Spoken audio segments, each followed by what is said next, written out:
Yes, welcome to the Arsenal stand, ladies and gentlemen, as we bring you every single latest news. As you guys know, this is your boy, Mr. Laughter, and today, we are still bringing you all the latest Arsenal news after the win that we got against that is Tottenham Hotspur, who are really about to be relegated unless something magical happen, as you guys know, because it's fun, guys. You're welcome to the channel, and I appreciate every single moment, guys, who have been supporting the channel and being there for the channel and having all the live streams and having all the banters against Tottenham Hotspur. And we want to also dive into some key things that I felt like happened in the the league, especially the game against Tottenham Hotspur.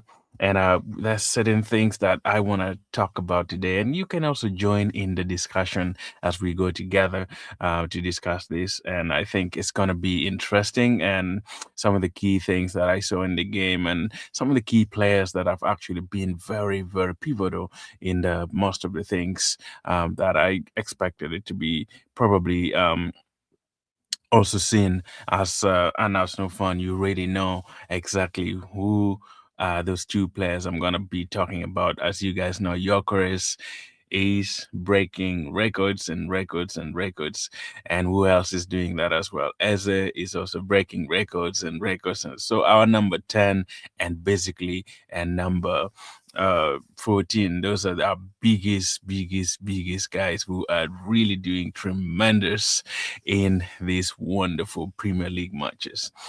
Now, it's been a week where we are all looking at the performance otherwise, and we're also looking at each players. We're looking at what really went well through the game of the North London Derby, which has been very interesting. I've seen many pundits talking about it. Everyone now. Like coming together and saying that yes, Arsenal have shown the other parts that probably many people never believed it could have been some of the things that they anticipated, but Arsenal blew away Tottenham Hotspur. It was actually down to certain things that Mikel Arteta changed in that game, and also it was down to some of the things that you could clearly see that Tottenham Hotspur were just so worst, like so bad, like really bad. If you can even see the game itself, there were a lot of spaces in between the lines. Midfield was very empty. Like you could see that they need total help, and Arsenal exploited that. They exploited that very well. They showed their quality, and they were very clinical, having just about 20 shots and uh, like eight. I think it was like 10 on target, and that was really good to see how clinical Arsenal were in that particular game. And the main two guys, that is the brace guys, Gyökeres scoring 2 goals, and Martin, what is his name? Eze scoring 2 goals. So it's been really good, guys. Um, you're asking who I am? Yeah, my name is my name is Francis, man. My name is Francis. If you want to know that. Thank you. But yeah, that's my name. I'm here every single day. If you're still new, subscribe. I come and discuss Arsenal, Premier League, and everything every single day. We do this live stream and discussing Arsenal and the Premier League and Champions League every single day. So around this time, if it works with your timing, you can always join and be part of the discussion as well. And if you want to be part of the discussion every single day too, you can let me know, or DM me on Instagram, or go on Facebook, or whatever platform you're on, X as well. Find me there, follow me, and then you can just send me a message, and I can put you also in the discussion group if you want to be part of the show. And basically, if you have a channel and you want to collab or anything with that, if you're an Arsenal fan, I just always welcome anybody who's interested in discussing Arsenal as a team. So that's me. In this channel, the channel is called the Arsenal Stand. We've been there talking Arsenal for a very long time. I was on and off, but Yeah, now we are coming full board. The last 2 weeks we have been doing live stream every single day, and that's what we're gonna be doing every single day around this time, talking Arsenal. So yeah, let me know if you want to join. I can also put in the link up there, and you can copy and join the discussion. Now, enough of me. Let's look at the game itself.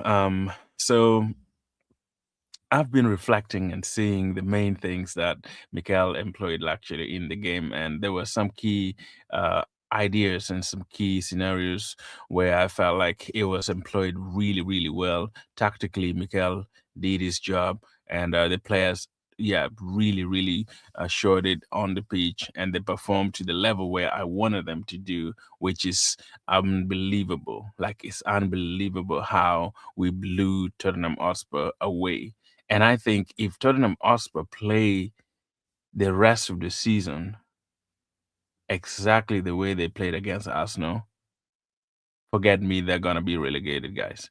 They might be relegated. And how fun would that be if they get relegated and Arsenal win the Premier League? I know it's not gonna happen, but that is one point that I see that really, really Tottenham Hotspur are that terrible. They're so, so bad. Not that I'm really saying Arsenal didn't do a good job or they didn't perform to the level where I expected them to be. That was a top performance from our players. Excuse me, it was really top notch. Like top notch performance from almost every single player in that field. And I think that the draw that we got against Wolves kind of energized the players. It gave them the momentum, gave them something to drive for. Like even the narratives that people were saying, oh, if the North London derby didn't turn up to be well, if Arsenal is beaten by Tottenham Hotspur, that is going to be the end of it. And it's just what people always say, when things are not going good on your side. I feel like Premier League pundits and Premier League channels and stuff, like every YouTubers, like every week they're changing their narratives. Today Arsenal is very terrible. The next day they're really, really good. Today Manchester City is, the Sharks are coming. The next day, they are not. Like, I don't see them. So I mean, it's just opinion anyway. You don't have to agree with every single thing that somebody says. But I think it's a very, very interesting discussion all around the world, looking at Tottenham Hotspur and looking at Arsenal in general, what they're doing. In many cases, I see you, Melissa. I mean, Marcel. I think if I'm pronouncing your name well. I see you. Thanks a lot for joining as well. Yeah, you can let me know what you think about the game in the comment as well, because yeah, this is just a live stream. You're able to share your discussion, share your take, and share your message as far as the game is concerned. Even the Premier League, we know Manchester United also played yesterday, that is Monday, and they really, really performed well, I would say. Michael Carrick is, yeah, that guy seems like he wants to take the job with the with this with the scrub of his hand. That's how people say it. It looks like he is ready. He is ready to lead Manchester United to somewhere where people don't really agree with it, but he is doing well now. Manchester United, as after beating, his forms are really. I mean, Michael Carrick might take the job actually, guys, because his record is not that bad. Like in 5 games, he has won four and just one draw. They're really in a good run, but I think, yeah, Carrick might deserve the work if he finishes in top four for Manchester United. For my Manchester United friends, yeah, that's a good coach. You can always keep. The only challenge is interim coaches don't survive for a long time. They can show up, they can show up for a while, and then all of a sudden they're just like gone. Oh, I was just teasing you. Yeah, why do you trust an interim coach? But Carrick is doing great. I think he's gonna perform well in the Premier League, and if he's given that chance, the player that Manchester United has, I think, yeah, they're good. But anyway, that was just the game that was played today. I wanted to give you an idea on it. So they beat Everton, that is 1-0, which is, yeah, typical. I knew they were gonna beat Everton. it was a tough game. I didn't really watch it. I just watched the recap of it. It looks like it was a tough game. They scored, and in the second half, first half was 0-0. So that is still debatable because top four is still in the hands of a few teams that are struggling to fight for it.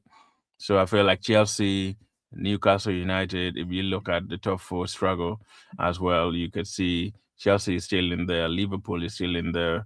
I would even put Brentford there, Manchester United there, Aston Villa is still there. Probably if Manchester United finishes third, which potentially might happen, but there's a very, very big gap, probably like 6, 7 gaps between Aston Villa and Manchester United. But I think, yeah, the struggle for European level is still also on, much as the the Premier League title race between Manchester City and Arsenal is also still on. I think it's gonna be interesting to see how the battle for the European level is also as well. As of now, Brett Allen, that is Premier League scorer. That is the top scorer from Manchester City with 22 goals. Then Higo Thiago has 17 goals, and Semenyo from Manchester City has 13 goals. Now, on that note, we want to see Gyokerez. That's the guy that we're going to talk about today.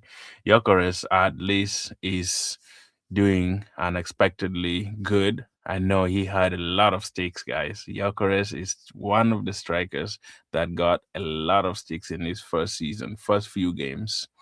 And I think the change that Mikel has actually done in this team has tremendously improved Gyokerez's ability to move to that level where we now see him as the striker. We now see him as that striker we are looking at. And we want to talk about him a little bit today, and also our number 10 as a that's the that's the main discussion for today's stream, because I feel like Gyökeres hasn't been given the respect that he deserves, much as he came out of a league that many people discredit. Many people think um, Portuguese league is not that great, uh, especially when you see strikers like what is his name, Nuno. You can see strikers coming from different parts of that league. Uh, they they have not done well in the Premier League, and many people had their doubts. And looking at him playing the first few games, many people are like, he just looks like totally a different player in the Arsenal system. He was isolated completely. He wasn't involved in the game. But I am seeing a trend right now in the last few games. He has scored 15 goals in total for the Arsenal team. A striker that in his first season, the only person who has scored 15 goals in his first season was Lacazette. And he's matching that record for Lacazette. Every striker that has actually been at Arsenal, the first few seasons is not good. In all competition now, Gyökeres has 15 goals. And we still have how many games left? 11 games left in the Premier League. And I think he's still gonna score more. So if a striker that people have been, almost like criticizing so much, has 15 goals, and we still have 11 games left, and we also still have FA Cup, we have Carabao Cup finals, we have Champions League, we do have 4 competitions that Arsenal is still in. And I reckon Mikel Arteta would really, or even Gyökeres himself, would prove us wrong. In his first season, I reckon he might score more than 20 goals. More than 20 goals in his first season. A striker that many people had been writing him off completely, not even giving him a chance that he's that player that can take Arsenal to the next level. Trust me, he still has his own issues. He still has his own movement scenarios where you look at him and think, no, we are not getting the striker that we need. But he's a goal scorer. One thing I like about him is he misses few chances and he can score goals. If the only thing you need from a striker, however bad they are, if they can score for you goals, I think you have a striker in there. And many people haven't been supporting Gyökeres in many ways. I myself have also criticized him a lot because I feel like he hasn't done so much for us. And I feel like he could do more. Let me know in the comment what you think of Gyökeres first half season, I would call it. Like, because even if he's not doing so well, you can still see that he has the potential to do well. Arsenal at first never had that opportunity to really play within or play with Gyökeres' strength. He was just isolated. He wasn't getting any service. And I think the last few games that Arsenal has improved in supply, like giving service to Gyökeres, we could see he's very clinical. He doesn't score these glamours or like these unique goals. I feel like these two goals that he scored against Tottenham Hotspur were his best goals in the Arsenal jersey. Like you could see that he has been practicing things like that and taking on players, going on driving and scoring. We haven't seen that from him in this Arsenal squad.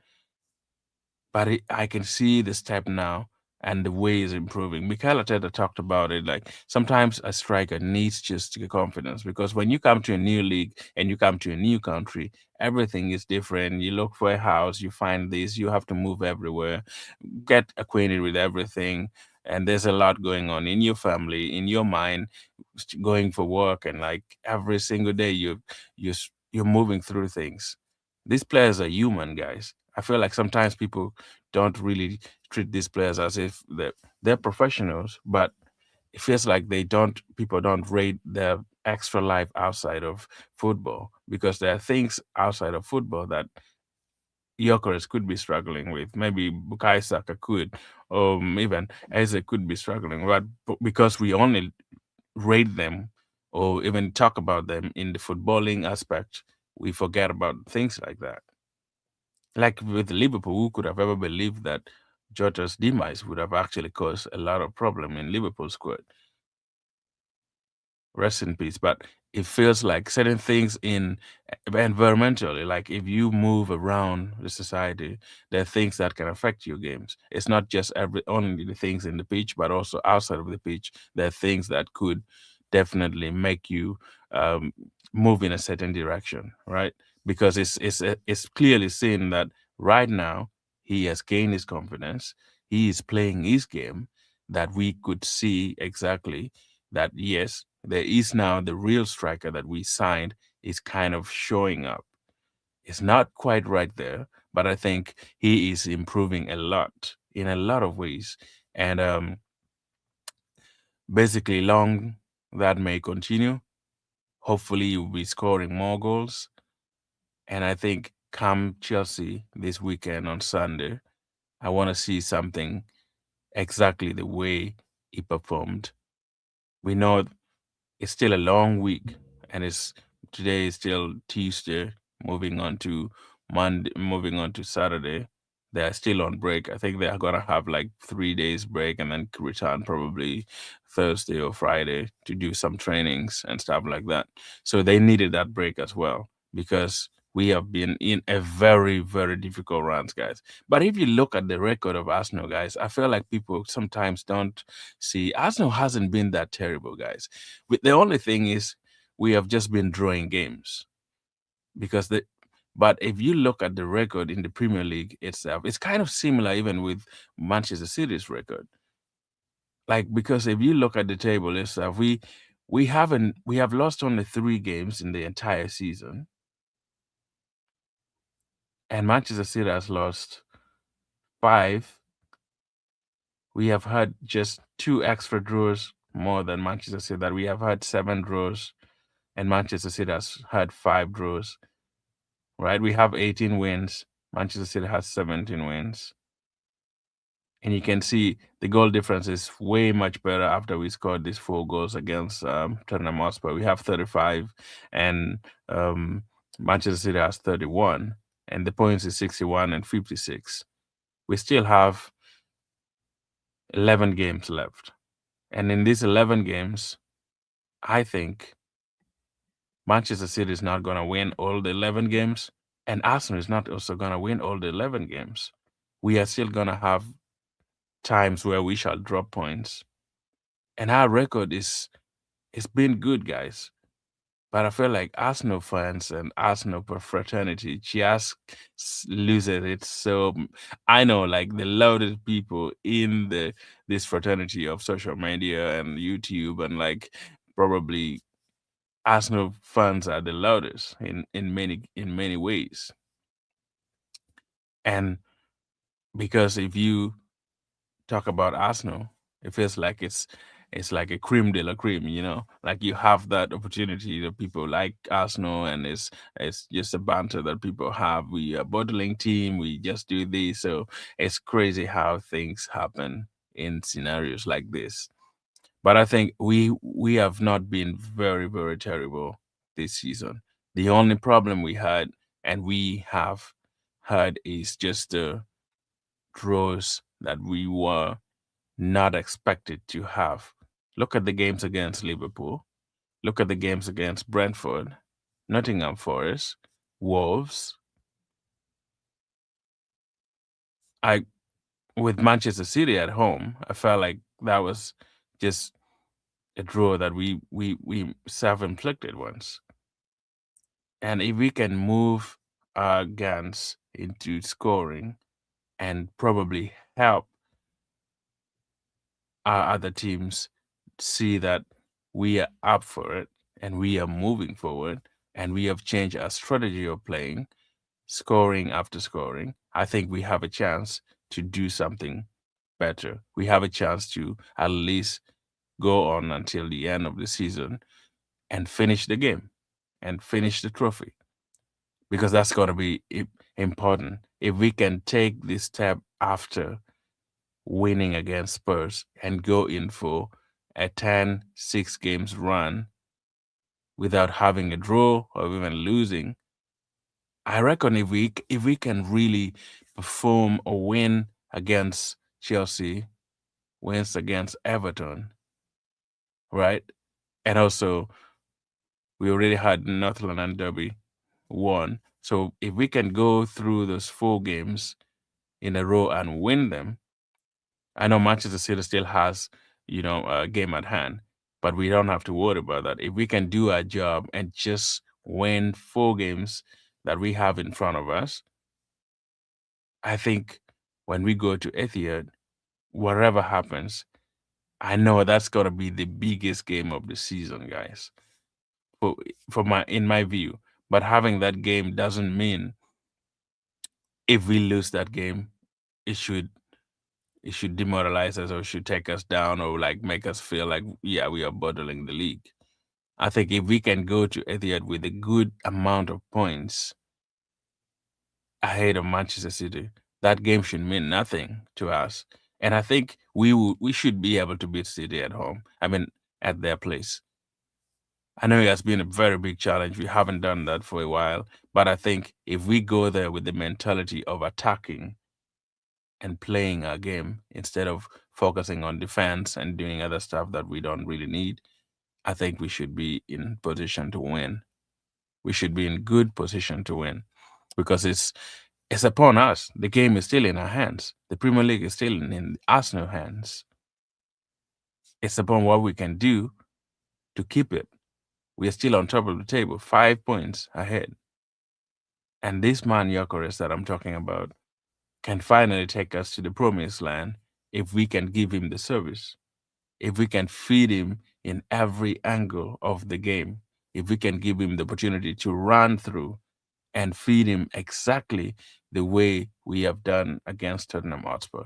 I know not all the games that we shall play we shall have that amount of space or have that amount of time to play around with the balls and like everything pass. But I think we should be in clearly good shape to do what we can do to really take this all the way to the end. Take this competition all the way to the end. And I think we can do that. We should do it. Now, what did I see on Eze? Many people have really talked about Eze. I have, I myself have talked about him criticize him a little bit on the way he was handling some of the few games that he had, some of the chances that he had when Odegaard was missing. We have really been looking at his performance wise, like with the ball, without the ball, in the pitch, outside of the pitch. We have seen a lot of things within his career after coming to Arsenal for the second time. And I agree with Arteta that Arteta didn't know exactly how to use Eze to get the best out of him. And he admitted it when he talked about in the press conference after the North London and after the game against Tottenham Hotspur. So the derby has actually shown Mikel Arteta the best way to use our number 10, because many people have actually said Eze is good in the wing, Eze is good in the free role, Eze is good in number 10, Eze can play anywhere in up front, in the attacking and everything. But I feel like I would say his best position is just right behind the striker. Like play him within the 16 or 18 box. Let him just roam around there and give him the ball. He's a clinical person. Like at, like number 10 wise in the Arsenal squad, I think he's one guy that if you give him the ball, he is that good at shooting. Like he can shoot exactly as almost like as a striker. And I think Mikel has not been using him in the position that I think best benefit him, because he's a good player. He is a player there. We have a player in Eze. I think things that Odegaard does is totally different from what Eze does in the team. They are all two different players.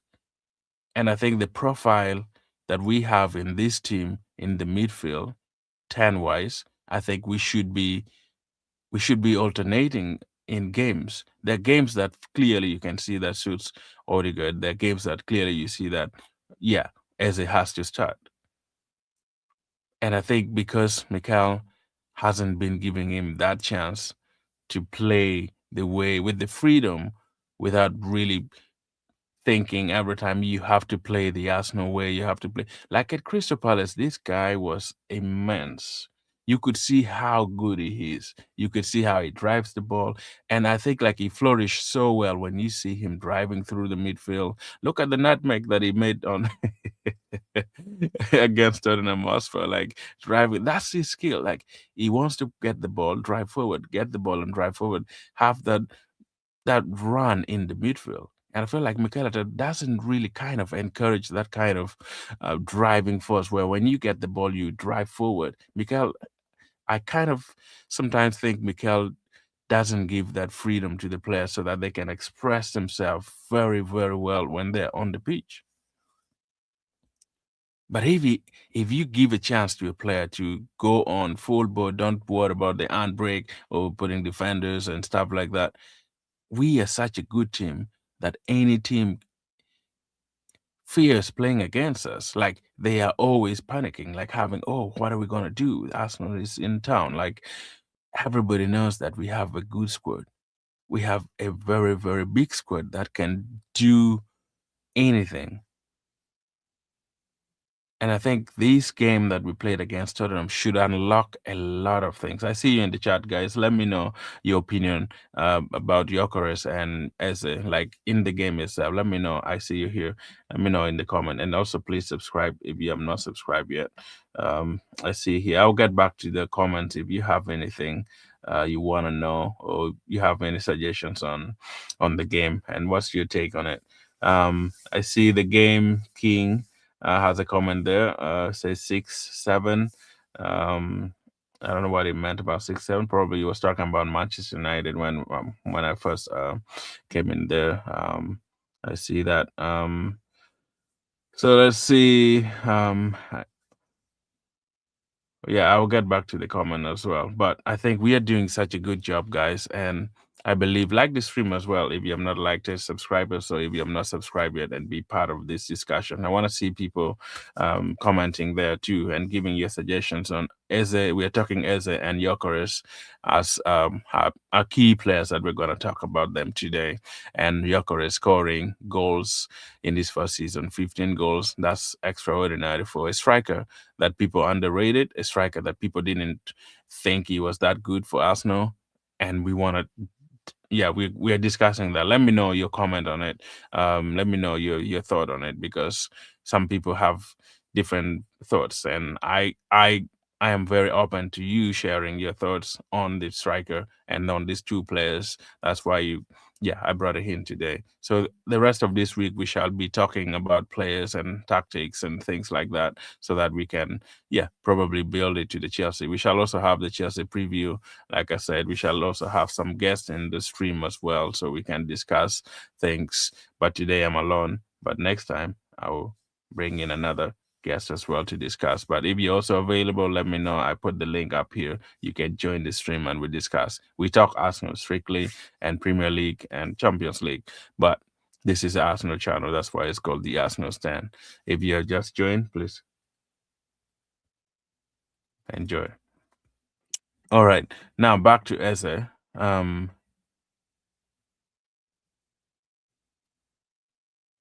Excuse me.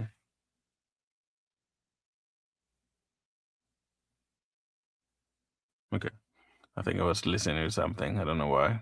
There was some noise being made. I wanted to hear what it is. But sorry. Um, so like I said, Eze has been very, very instrumental in Arsenal game against Tottenham Hotspur.